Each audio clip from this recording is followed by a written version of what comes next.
Welcome to Tenor Tech, where I solve the problems you didn't even know you had. You start by preparing essential content and creating the workspace shell. Create a new Notion page and name it Dashboard. Add core pages like projects, tasks, and notes as subpages. Then, make or identify the databases you'll link: a Tasks DB, a Projects DB, and a Notes DB.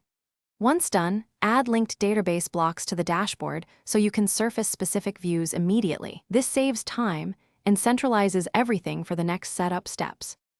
Now you build the actionable views that make the dashboard useful.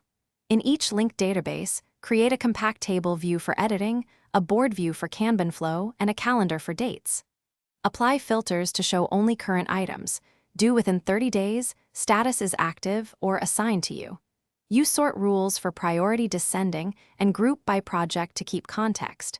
By configuring these views now, you get focused panels that update automatically as items change.